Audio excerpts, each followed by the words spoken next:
നമസ്കാരം, ഞാൻ ജയന്താണ്. അടി, ഇടി, വെടി, വെട്ട്, കുത്ത്, പുക ഒക്കെ ഉണ്ടെങ്കിൽ മാത്രമാണ് നമ്മുടെ നാട്ടിൽ സിനിമ വിജയിക്കൂ എന്ന് പറഞ്ഞിരിക്കുന്ന മപ്പന്മാർ പോയി കാണേണ്ട ഒരു ചിത്രം. ഈ ഒരു ചിത്രത്തിൽ അടിയില്ല, ഡാൻസ് ഇല്ല, ഒന്നുമില്ല.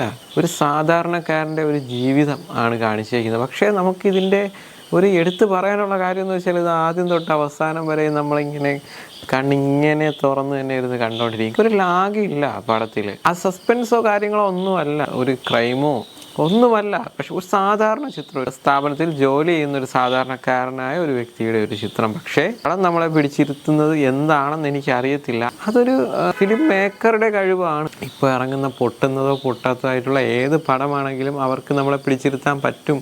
പക്ഷേ അത് നല്ല രീതിക്ക് മേക്ക് ചെയ്യുന്നില്ല എന്നുള്ളത് കൊണ്ടാണ് ആ പടം പൊട്ടിപ്പാളീസായി പോകുന്നത്. ഇതേപോലെയുള്ള സാധാരണ ഒരു ചിത്രം കാണുമ്പോൾ നമുക്ക് മനസ്സിലാവും. കൊത്തയ്ക്ക് ശേഷം പിന്നെ മലയാളത്തിൽ DQ കണ്ടിട്ടില്ല. പിന്നെ അന്യഭാഷാ ചിത്രങ്ങളിലേക്കാണ് പോകുന്നത്. എങ്കിലും DQൻ്റെ ഒരു വൻപൻ തിരിച്ചു വരവെന്നൊന്നും പറയാൻ പറ്റത്തില്ല. കാര്യം വേറെ പടങ്ങളൊക്കെ ഉണ്ട്. പക്ഷേ ഇതൊരു മലയാളത്തിലൊക്കെയാണ് ഇറങ്ങിയിരുന്നെങ്കിൽ ആൾക്കാർക്ക് ദഹിക്കില്ല, ഉള്ള കാര്യം പറയാമല്ലോ. ഇതേപോലത്തെ ഒരു പടം, ഇമ്മാനുവൽ എന്നൊക്കെ പറയുന്ന ഒരു മമ്മൂട്ടി ചിത്രം, നമുക്ക് അതൊക്കെ ആയിട്ടൊരു കണക്ട് ചെയ്യാൻ പറ്റും. വേണമെങ്കിൽ നമുക്ക് കണക്ട് ചെയ്യാം. എന്തായാലും ഒരു സൂപ്പർ ചിത്രമാണ്. ഒരു ഫാമിലിക്ക് വേണ്ടി ജീവിക്കുന്ന ഒരു വ്യക്തിയുടെ കുറച്ച് നല്ല നിമിഷങ്ങൾ, നല്ല മുഹൂർത്തങ്ങളാണ് ഈ ഒരു പടത്തിൽ ചർച്ച ചെയ്യുന്നത്. എന്തായാലും പോയി കാണണം. കാര്യം DQവിനെ ഇഷ്ടമല്ലാത്തവർക്ക് പോലും ചിലപ്പോൾ ഈ ഒരു പടം കാണുമ്പോഴത്തേക്ക് പുള്ളിയെ ഇഷ്ടപ്പെട്ടു പോകും.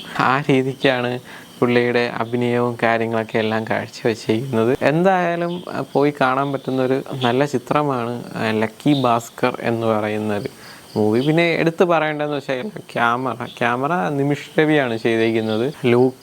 ലൂക്കയായിരുന്നു നിമിഷ് രവിയുടെ ആദ്യത്തെ ചിത്രം. കുറുപ്പ്, കൊത്തയിലൊക്കെ ക്യാമറ ചെയ്തിരിക്കുന്ന വ്യക്തിയാണ്. പക്ഷേ ഇത് ഒരു ആ കാലഘട്ടത്തിന് വേണ്ടി, ആ കാലഘട്ടം അതേപോലെ തന്നെ പുള്ളി ആ ഒരു ക്യാമറ കണ്ണിലൂടെയും പുള്ളി കണ്ടു. പക്ഷേ ഒരു ക്യാമറാമാൻ്റെ ഒരു കഴിവ് ആ ഒരു കാലഘട്ടത്തെ നല്ല രീതിക്ക് ചിത്രീകരിച്ചിട്ടുണ്ട്. പിന്നെ ബാക്ക്ഗ്രൗണ്ട് മ്യൂസിക് ആണെങ്കിലും മൊത്തത്തിൽ ലൈറ്റിങ് കാര്യം എല്ലാം എടുത്ത് പറയേണ്ടതാണ്. കാര്യം നമുക്കത് കാണുമ്പോഴേ മനസ്സിലാവും എന്താണ് അതിൽ ഉൾക്കൊള്ളിച്ചേക്കുന്നത് എന്ന് നമുക്കത് കാണുമ്പോഴേ മനസ്സിലാവും. എന്തായാലും എല്ലാവരും പോയി കാണേണ്ട ഒരു നല്ല ചിത്രമാണ് ലക്കി ഭാസ്കർ എന്ന് പറയുന്നൊരു ചിത്രം.